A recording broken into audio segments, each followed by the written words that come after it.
레위기 제23장. 안식일 이튿날 곧 너희가 요제로 곡식단을 가져온 날부터 세어서 7 안식일의 수요를 채우고 7 안식일 이튿날까지 합하여 50일을 계수하여 새 소재를 여호와께 드리되, 너희의 처소에서 10분의 2 에바로 만든 떡 2개를 가져다가 흔들지니 이는 고운 가루에 누룩을 넣어서 부은 것이요 이는 첫 요제로 여호와께 드리는 것이며, 너희는 또 이 떡과 함께 1년 된 흠없는 어린 양 7마리와 어린 숫소 1마리와 순양 2마리를 드리되, 이것들을 그 소제와 그 전제 제물과 함께 여호와께 드려서 번제로 삼을지니 이는 화제라.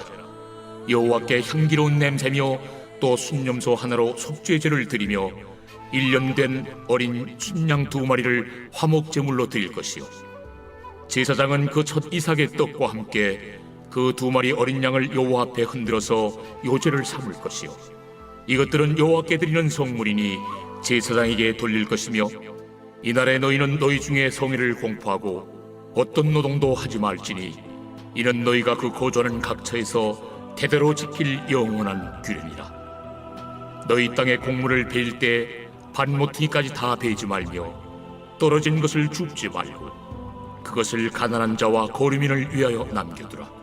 나는 너희 하나님 여호와이니라. 여호와께서 모세에게 말씀하여 이르시되, 이스라엘 자손에게 말하여 이르라. 7째 달 곧 그 달 첫날은 너희에게 쉬는 날이 될지니 이는 나팔을 불어 기념할 날이요 성회라. 어떤 노동도 하지 말고 여호와께 화제를 드릴지니라. 할렐루야. 사랑하는 열린문교회 성도 여러분, 지난밤도 주님 주신 은혜와 평강 가운데 단잠 주무셨습니까? 아침을 깨우는 말씀, 목요일 이 아침에 주님께서 저와 여러분에게 주시는 말씀은 레위기 23장 15절로 23장 25절까지의 말씀입니다. 오늘도 주시는 살아계신 하나님의 말씀을 통하여 하나님께서 저와 여러분들에게 허락하시는 하나님의 음성과 그 은혜들이 온전히 들려지시고 누려지시는 시간이 되었으면 좋겠습니다. 오늘 매일 성경의 해설자가 이 본문의 이 제목을 77절과 나팔절이라는 제목을 붙였는데요. 말 그대로 이 하나님의 규례와 그 명령을 담고 있는 이 레위기서 오늘 본문에는요, 바로 그 절기들에 대한 하나님의 명령과 규례들을 담고 있습니다. 77절, 어떤 이들에게는 굉장히 좀 생소한 어떤 용어일 수도 있을 것 같은데요. 쉽게 이야기하면 맥추절이라고 여러분 이해하시면 됩니다. 그래서 77절 혹은 맥추절, 그리고 이 신약 성경에서의 개념을 통해 알 수 있듯이 이것을 오순절이라고도 우리가 표현할 수 있을 것인데요. 우리가 어제 말씀을 통해서 우리는 초실절이라는 이 절기를 우리가 살펴보았는데요. 유대에는 3대 절기라는 게 있었거든요. 하나님께서는 꼭 그 절기들을 지켜 기념하라고 이야기했고, 그 3대 절기라 하면 유월절과 바로 오늘에 나오는 77절, 그리고 초막절, 이 세 가지를 유대인들이 지켜 행해야 하는 유대의 3대 절기라고 이야기합니다. 오늘은 77절에 대한 이야기니까 잠깐 설명을 드리면, 유월절 이후에 첫 안식일, 다음 날 보리의 첫 단을 하나님께 드리는 날을 어제 말씀에서 본 것과 같이 우리는 초실절이라고 이야기합니다. 그리고 초실절 이후에 이 50일째 되는 날, 그때를 우리는 77절이라고 합니다. 결국에는 안식 이후에 50일째, 그러면 일곱째 날, 우리가 7일로 보았을 때 그것이 7번 되면 49, 그래서 그것을 77절이라고 우리가 흔히 얘기하는데요. 이때는 미래 첫 수확을, 그 열매를 하나님께 드리는 날, 즉 그래서 우리는 맥추절이라고도 부른다라는 것입니다. 말 그대로 어떻게 보면은 자신들의 삶 가운데 허락하시는 그 열매와 수확에 대하여 모든 것이 주님의 은혜임을 기억하며 하나님께 드리는 날, 바로 감사를 고백하는 날이 이 맥추절이라고, 77절이라고 이해하시면 될 것 같은데요. 24절부터는 또 짧게나마 이 나팔절이라는 절기에 대해서도 하나님께서 명령하시고, 그때는 어떤 노동도 하지 말고 하나님께 화제를 드리라라는 명령을 하게 됩니다. 나팔절은 77절이나 6월절처럼 우리에게 잘 알려진 절기는 아닐 것인데요. 7월 첫째 날에 이 나팔을 불어 하나님 앞에 그날을 기념하는 날, 그리고 그달에는 또 특별한 어떤 의미들을 담고 있는 달이기에 특별히 7월의 첫날에 나팔을 불어 그날을 기념하고 기억하게 하셨다라는 것이죠. 말 그대로 이 맥추절이라는 것은 그 수확, 자신들이 어떻게 보면 땀 흘려 일한 것에 대한 대가를 받을 때에도 하나님 앞에 기뻐하며 하나의 축제의 시간들을 보내게 한 것인데요. 사실은 오늘날의 이 젊은이들이라든가 아니면 이 가정주부들, 뭐 주부뿐만이겠습니까? 남편들에게도 물어보아도 결국에는 뭐라고 이야기합니까? 가장 한 달 중에 좋은 날이 언제입니까? 라고 하면 한국 사람 기준으로 월급 받는 날이 제일 신나는 날입니다. 라고 이야기하는 청년들 내지는 이 가족을 많이 보았습니다. 호주는 한국과는 다르게 어떤 월급제라기보다 주급제 혹은 이주급제, 그래서 어떻게 보면 그 기쁨의 시간들이 더 빨리 다가오는 것 같기는 한데요. 어찌되었든지 간에 모든 어떤 직장인들 그들의 어떠한 기쁨이 되는 날은 아마도 이 월급날일 것이고 주급을 받는 날일 것인데요. 어쩌면 1년이라는 큰 시간표 안에서 이 농사를 짓는 이들에게 가장 큰 기쁨이 되는 날이 언제냐고 묻는다면 말 그대로 자신들이 땀 흘려 일한 것에 대한 대가를 받는 수확을 하는 수확철 내지는 수확하는 날이라고 이야기할 수 있을 것이에요. 그래서 우리 한국 사회는 예전부터 어떤 이 농업이 주업이었고 주요 산업이었지 않습니까? 그러다 보니까 가을철에 추수할 때가 이르르면 어때요? 추수하면서 마을에는 곳곳에서 잔치가 일어나더라는 것이죠.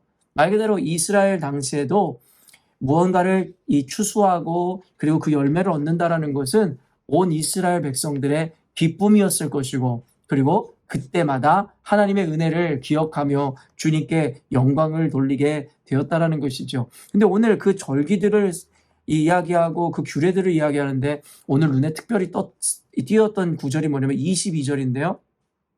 너희 땅에 곡물을 벨 때에 밥 모퉁이까지 다 베지 말며 떨어진 것을 줍지 말고 그것을 가난한 자와 거류민을 위하여 남겨두라. 나는 너희의 하나님 여호와이니라. 아멘. 여러분, 이 말씀을 보며 제 눈에 이 말씀 구절이 깊이 다가오게 되었는데요. 성경을 보면 하나님께서는 얼마나 배려와 그리고 약자들의 편에 서서 그들에게 은혜를 베푸시는 분인지에 대해서 너무나 많은 곳에서 우리 가운데 이 말씀을 통해 보여주고 계신데요. 늘 고아된 자와 과부된 자, 그리고 남편을 잃은 자들, 당시에 어떻게 보면은 가장 낮은 자리에 있는 가난한 자리에 있는 자들에 대해서도 하나님은 늘 배려하셔서 그들에게 많은 어떤 혜택 내지는 은혜를 자비를 베푸셨음을 우리는 너무나 잘 알고 있습니다. 말 그대로 축제가 벌어지고 있는 그 가운데서도 하나님께서는 그들에게 가난한 자들과 그리고 그 땅을 찾는 이들에 대한 배려도 잊지 않으셨다라는 것이에요. 그런데 특이한 점이 무엇이냐면 하나님께서 그저 자신들이 거둬들인 것 중에 일부를 가난한 자들에게 나눠주라라고 이야기했으면 됐을 것인데 뭐라고 이야기합니까? 곡물을 벨 때 땅 모퉁이까지 다 베지 말라는 거예요. 그리고 떨어진 것을 줍지 말라는 것이에요. 예전에 우리가 이 시골에서 정겨운 어떤 모습을 볼 때 까치밥이라고 하나요? 정확한 용어가 기억이 안 나는데 감이라든가 어떤 열매를 딸 때에도 제일 위에 남아있는 열매 몇 가지는 이렇게 남겨두며 그것을 새가 와서 먹게 하는 나름의 그런 배려를 하는 전통들이 있었음을 제가 어렴풋이 기억하게 되는데요.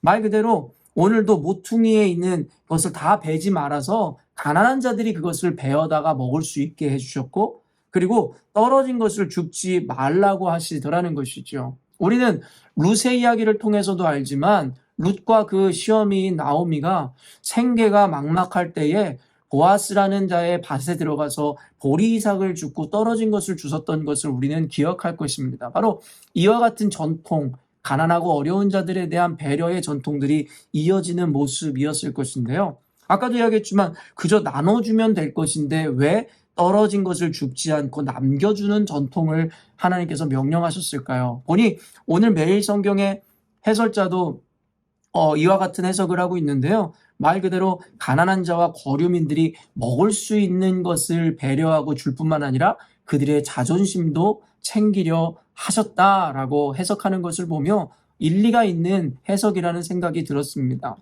왜냐하면 성경을 보면 하나님께서는 정말 세심하신 분이십니다. 제가 어렸을 때 집이 좀 가난해서 학교에서 무언가를 이렇게 혜택을 입을 수 있는 순간이 있었는데 선생님들이나 학교 측에서 좀 이게 남이 알지 못하게 배려해주고 도와주면 좋았을 것인데 그것을 남들 보는 앞에서 다 이야기하고 그것에 대해서 오픈하는 것을 보면서 어린 그 나이에 그것이 너무 수치스럽고 창피했었던 기억이 있습니다.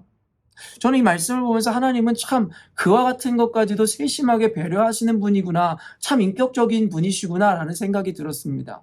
단순히 이 물질적인 도움을 줄 뿐만 아니라 그들의 자존심도 챙겨주시기 위한 하나님의 하나의 방식은 아니었을런지요. 여러분도 아시겠지만 혈루병 앓은 여인에 대한 이야기를 우리는 너무나 잘 알고 있죠. 예수님의 옷자락을 만져서 그 평생 쥐고 있었던 혈루병이 나았었던 이야기 말입니다. 예수님께서는 이미 누가 자신을 만졌고 누가 나음을 입었는지 모두 아시는 분이 모든 것을 아셨을 거라는 것이죠. 근데 예수님께서는 특이하게 누가 내 옷을 만졌느냐라고 모든 회중 앞에서 묻더라는 것이죠. 그때 두려움에 떨며 그 여인이 예수님의 옷자락을 만지면 자신의 병이 나을 거라는 그 믿음, 그리고 그와 같은 모습들에 대해서 나음을 입었다라는 것을 회중 앞에서 이야기합니다. 많은 학자들이 이것을 뭐라고 풀어 이야기합니까? 결국에 예수님께서는 그 여인이 죄인이고 수많은 것으로 인해서 세월을 괴로움을 당했다는 것을 아셨던 주님께서 하나님의 능력으로 인해서 그녀가 완전히 회복을 얻고 하나님의 긍휼을 입은 자라는 것을 모든 이스라엘 백성들 혹은 그 마을 주민들에게 선언하여 이 여인의 무너진 자존감을 세워주기를 원하셨다라고 해석합니다. 참 그렇지 않습니까?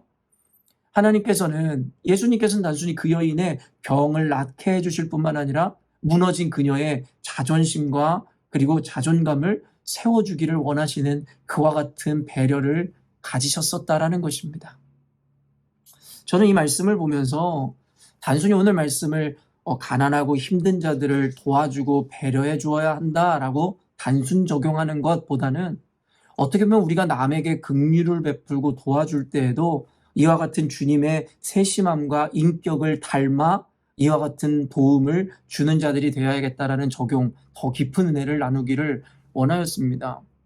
교회를 보면요, 종종 가난한 자들, 어려운 자들을 돕는 이들, 그리고 교회의 어려운 일에 대해서 봉사하시는 일들 제가 보며 참으로 감사를 느낄 때가 있습니다. 그러나 종종 안타까움도 같이 동반되는 순간이 있는데요. 그들의 헌신과 봉사와 구제가 꼭 선한 목적에 의해 행하는 것이 아닌 것을 볼 때가 사실은 그렇습니다.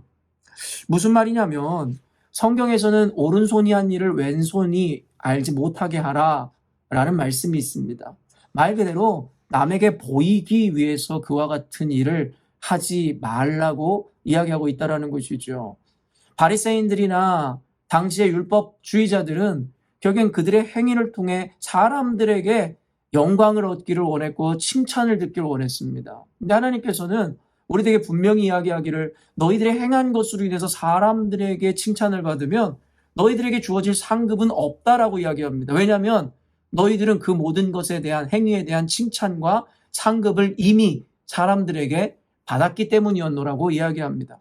그리고 또 다른 의미에서는 그와 같은 그들의 헌신과 봉사와 구제는 결국엔 순전하거나 순수하지 못했음을 이야기하죠. 결국엔 가난한 자들을 이용하는 것이었고 결국엔 오늘날의 정치인들이 보여주는 결국에는 그와 같은 코스프레와 다를 바가 없다라는 것이죠.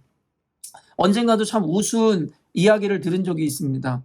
장로를 뽑는 날이 다가오면 장로들이 가장 선호하는 봉사직이 주차관리라는 이야기를 들었어요. 여러분 이유가 무엇입니까? 결국에 나가서 땡볕이든 추운 겨울에든 주차 관리를 하는 모습을 결국에는 차를 타고 교회를 오는 전교인이 보게 되고 결국엔 그를 통해서 자신이 그만큼 수고하고 헌신하고 있으니 장로로서 표를 더 많이 받을 수 있다는 철저하게 계산된 이유에서였다라는 이야기를 들은 적이 있습니다.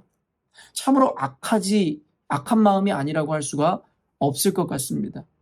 순수하게 남들이 원하지 않는 그 자리, 낮은 자리에 가서 남을 섬기는 것이 아니라 결국엔 많은 이들에게 눈도장을 받고 결국엔 자신이 이처럼 고생하여 교회를 섬긴다라는 것을 하나의 선전을 하듯이 광고를 하듯이 결국엔 그 자리로 나아가는 모습을 보며 그에게는 아무런 상급도 없을 뿐만 아니라 결국엔 사람에게도 인정받지 못할 것이다라는 생각이 들었습니다. 사랑하는 성도 여러분, 지금 방금 이야기한 우스꽝스러운 그런 이들의 모습뿐만 아니라 우리 역시도 교회에서 낮은 일을 섬기고 또한 우리가 누군가에게 구제를 하고 섬기면서도 혹은 교회에다가 헌물을 하면서도 어쩌면 우리는 자기의 이름을 내고자 남들에게 인정을 받고자 남이 알아주기를 원하는 마음으로 혹시 그와 같은 선행을 하는 분들은 계시지 않는지요? 순수한 마음, 순수한 긍휼이라기보다는 결국엔 철저한 계산에 의하여 연예인들이 때로는 그와 같이 하듯이 자기들의 어떤 덕을 쌓고 사람들에게 대중에게 인정을 받길 원하는 그와 같은 어떻게 보면 순수하지 못한 마음이 우리들에게 있는 것은 아닌지 반성할 수 있어야 합니다. 왜냐하면 이와 같은 모습은 결국에는 부작용을 날 수밖에 없음을 우리는 너무나 잘 알고 있죠. 이와 같은 자들의 헌신과 구제는 결국에 남이 인정해주지 않고 남이 자신들에 대해서 알아주지 않으면 불평과 이내 교회에서의 다른 여러 가지의 불편한 일들을 만들어내기 마련이기 때문이라는 것이죠. 왜요? 그들의 목적 자체가 인정을 받고 남에게 알리기 위해서였기 때문이라는 것입니다.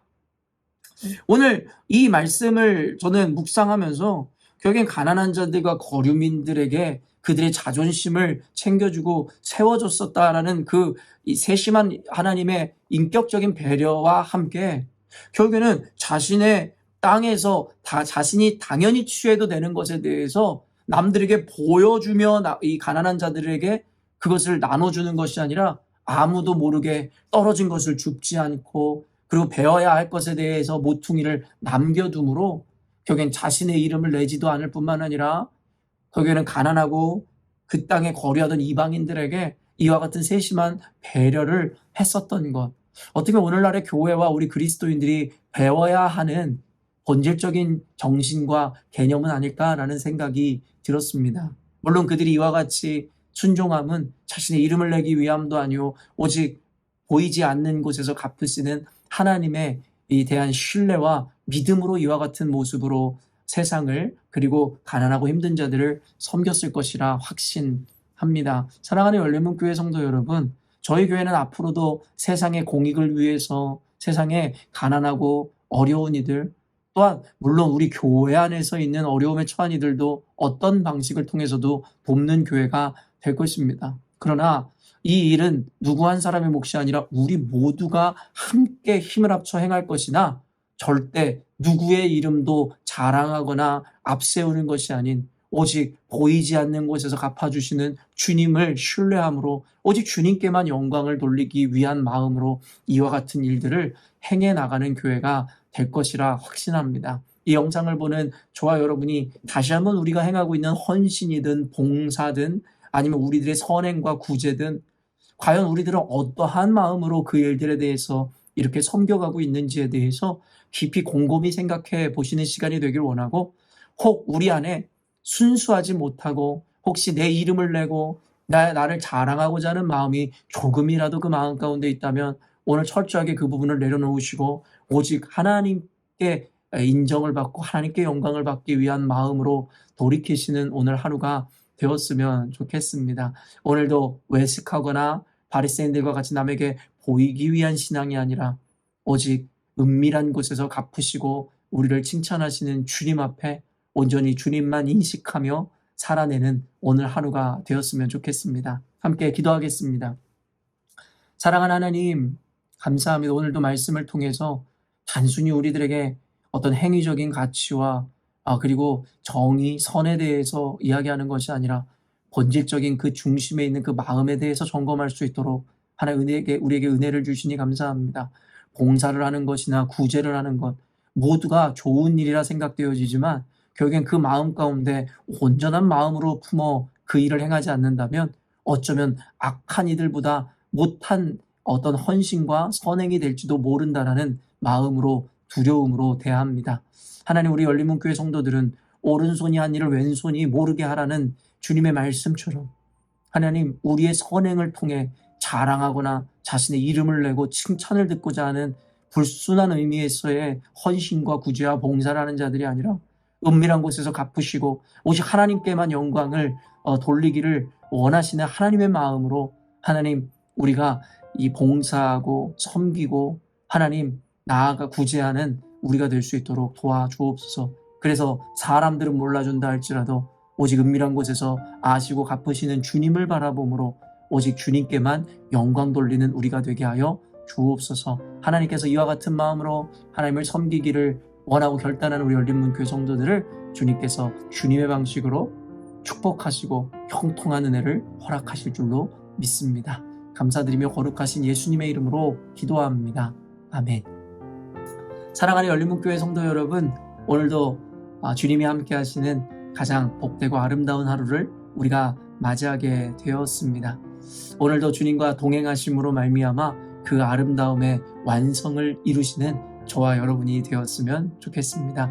아침을 깨우는 말씀은 내일 아침에 또 만나 뵙도록 하겠습니다.